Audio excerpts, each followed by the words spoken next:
भारत का आईएनएस विक्रांत यात्रा पर निकल चुका है, ट्रायल यात्रा पर।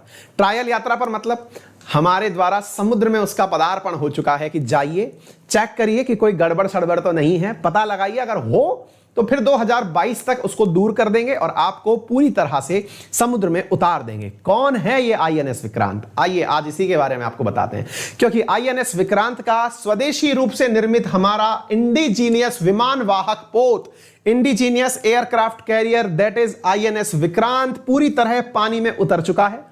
उतरने के बाद अब ये ट्रायल पर गया है, अच्छे से चेक कर लो, जैसे होता है ना गाड़ी बन गई कंपनी में, अब चला के देख लो सर कोई दिक्कत तो नहीं है, फिर हम इसको शोरूम में रख देंगे। एग्जैक्टली हमने भी ऐसा ही किया है। हमने अपना भारत में ही निर्मित, इंडिजीनियसली निर्मित, स्वदेशी रूप से निर्मित एयरक्राफ्ट कैरियर आईएनएस विक्रांत पानी में ट्रायल के लिए उतार दिया है। आज की खबर आईएनएस विक्रांत के बारे में। क्या है आईएनएस विक्रांत, क्या होते हैं एयरक्राफ्ट कैरियर, इनके बारे में बताते हैं। इसका बिगिन हो चुका है सी ट्रायल, इसके बारे में हम बताते हैं। साथियों, भारत ने आईएनएस विक्रांत का निर्माण कर लिया। कहां से किया? कोचीन शिपयार्ड से किया। कोचीन शिपयार्ड से किया और यह भारत का बनने के बाद दूसरा एयरक्राफ्ट कैरियर होगा। एयरक्राफ्ट कैरियर होगा और यहां से भारत स्वदेशी रूप से आत्मनिर्भर हो जाएगा, यानी कि कंपनियों के रूप में अगर हम बात करें तो देखिए साथियों, ये दिख रहा क्या गजब फीलिंग है, जरा आप इसे देखिए। Indigenously designed built aircraft carrier INS Vikrant, ये जाता हुआ दिख रहा है। जरा इस दृश्य को आप एक बार देखिए। इस पर हेलीकॉप्टर उतर सकते हैं, एयरक्राफ्ट उतर सकते हैं, 4-5 जहाज साथ में चल रहे हैं। आप इसे नोटिस करिए साथियों, चलता फिरता ये एक अपने आप में एयरपोर्ट है, एक ऐसी एयर स्ट्रिप है जिसके ऊपर 30 विमान एनी टाइम रुक सकते हैं। मिग विमान यहां लैंड कर सकते हैं। पानी में चलते हुए इस जहाज के ऊपर आप देखिए, गजब ही जब मतलब आप इस दृश्य को देखिए, कितना विहंगम नजारा है। दो तरफ यहां पर हेलीकॉप्टर इसको लीड कर रहे हैं। इसके साथ में साथियों ये पूरी तरह एयरक्राफ्ट कैरियर है। यहां पर हमारे बहुत ही अच्छे से विमान डॉक कर पाएंगे। आप देखिए साथियों, भव्य रूप से बनाया गया है। 30 विमान यहां पर लैंड कर सकते हैं और यहां पर अरेस्ट लैंडिंग की भी सुविधा दी गई है। अरेस्ट लैंडिंग का मतलब होता है अगर विमान कोई आता है और उतरता है तेज गति से, तो साथियों उतरते समय उसको तुरंत यहां पर साथियों क्या दिया जाएगा, उसको रस्सियों से पकड़ लिया जाएगा। तो रस्सियों से पकड़ लिया जाने की जो गतिविधि है उसे साथियों अरेस्ट लैंडिंग कहा जाता है। अरेस्ट लैंडिंग का मतलब हुआ कि यहां पर जब विमान आकर के रुकेगा तो उसको रुकते ही यहां पर रोक लिया जाएगा, पकड़ लिया जाएगा। ठीक है ना, ये अटक रहा है, चल नहीं पा रहा है, एनीवे कोई बात नहीं। तो यहां पर अरेस्ट लैंडिंग की फैसिलिटी भी है। तो अब आप पूछेंगे सर इसको आईएनएस विक्रांत नाम क्यों दिया गया है? ये भी सवाल सही है। इससे हमारी नौसेना की ताकत बढ़ेगी।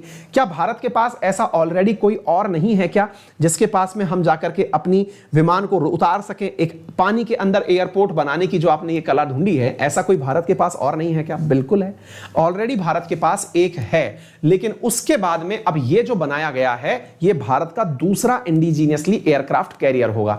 फिर आप पूछेंगे कि ये विक्रांत शब्द आया कहां से?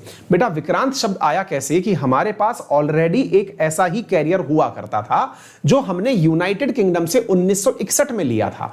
1961 में जब लिया गया था तो 1971 में उसने बहुत जबरदस्त तरीके से भारत के लिए मतलब फाइट लड़ी थी। एक प्रकार से यह समझिए कि जब हमने बांग्लादेश को आजाद करवाया था उस समय साथियों ये पूरी तरह से भारत के लिए जद्दोजहद करके मार्केट में उतरा था। 2014 के अंदर ये जो आईएनएस विक्रांत है ये रिटायर्ड हुआ था। आपको मालूम होगा इसी के आधार पर बजाज ने एक मोटरसाइकिल निकाली थी, क्योंकि बजाज ने इसका लोहा परचेज किया था अगर आपको याद हो।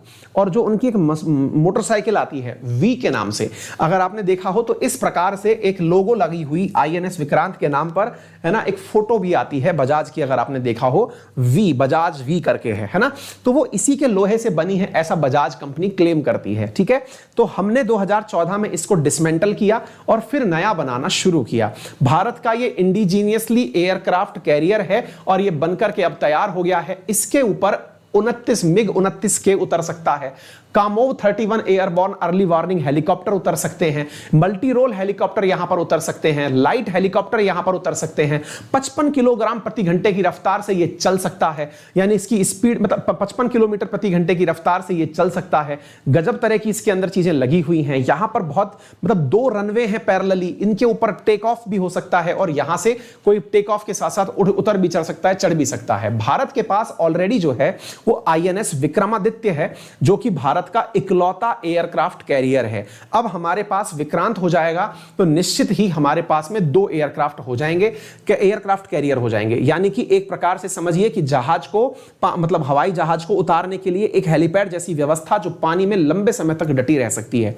ऐसे ही इसके बनने के बाद भारत से जो डिफेंस एक्विजिशन काउंसिल है उससे डिमांड की जा रही है कि आईएनएस विशाल बनाया जाए। यानी इसके बाद में एक और एयरक्राफ्ट बनाने की मांग की जा रही है डिफेंस एक्विजिशन काउंसिल से, और उस डिफेंस एक्विजिशन काउंसिल से आईएनएस विशाल बनाने की मांग की जा रही है। अगर उसकी भी परमिशन भारत को मिल जाती है तो आईएनएस विशाल जो है वो भारत का तीसरा एयरक्राफ्ट कैरियर हो जाएगा। तो विक्रमादित्य, विक्रांत और विशाल ये भारत के 3 एयरक्राफ्ट कैरियर हो जाएंगे, लेकिन अभी तक विशाल को परमिशन नहीं मिली है। इसको देखना बहुत ज्यादा जरूरी है, ठीक है ना। चलिए, उम्मीद है आप सभी साथियों को बहुत बढ़िया से ये बात समझ में आ गई होगी। ट्रायल पर ये चला गया है। उम्मीद है 2022 तक ये पूरी तरह भारतीय नौसेना के साथ गर्व के लिए खड़ा होगा, भारत की सरहद को इंडियन ओशन में मजबूती से डट करके सुरक्षित रखेगा। चलिए।